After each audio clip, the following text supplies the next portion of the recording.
So the first movie I'll be reviewing is Fantastic Beasts: The Crimes of Grindelwald, which comes out today. But it stars Eddie Redmayne, Jude Law, and Johnny Depp, amongst other people.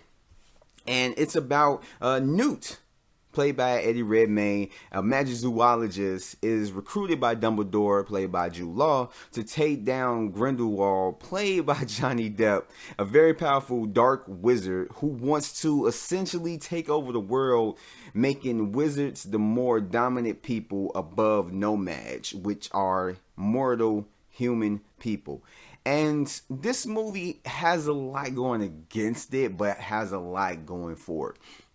So basically, some of the best things about it is that the visuals are like crazy good. I really love just how everything looks. It's visually stunning, just beautiful to look at.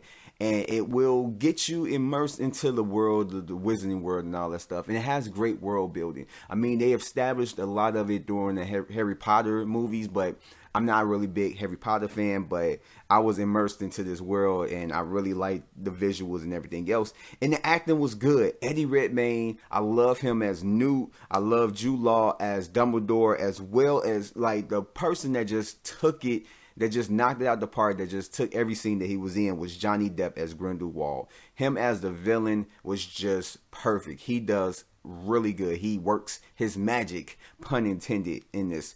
And like I said, just the look and the feel, the tone of the movie is dark, but at the same time is wonderful. Like, or how do you say, wonder? It has a lot of wonder, to it, and everything just kind of like, that was a lot that worked for it. But it did have a lot that worked against it. It had too much going on with the story and just the action. It couldn't balance everything.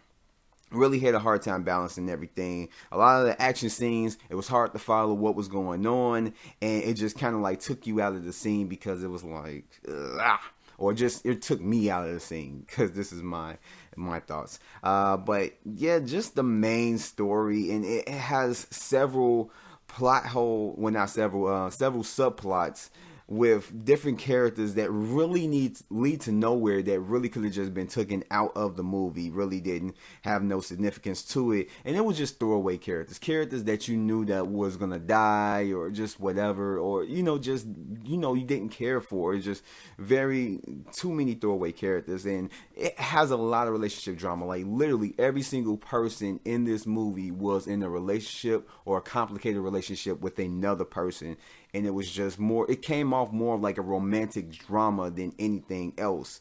And it has heavy exposition up in there. Like, it was points where it's like they had to explain everything. And after a while, it's like, okay, come on, like, get to this. And it was just, that's really what this film consists of. It's just, it felt like it was setting up for the third film, where the first film did what it did. And this one was just a setup for the third film. It's just, they just kind of used this film as a stepping stone, and they could have done a lot more. But this was a good film. It did have great visuals. It had a decent story. The acting was on like just like crazy good. And you don't have to be a Potterhead. You in order to like this movie. You won't feel excluded, because I surely didn't. You can watch this movie and really like it. And it's definitely not as good as the first one, but at the same time it's still watchable and worth checking out. So I'll give it a 7 on that.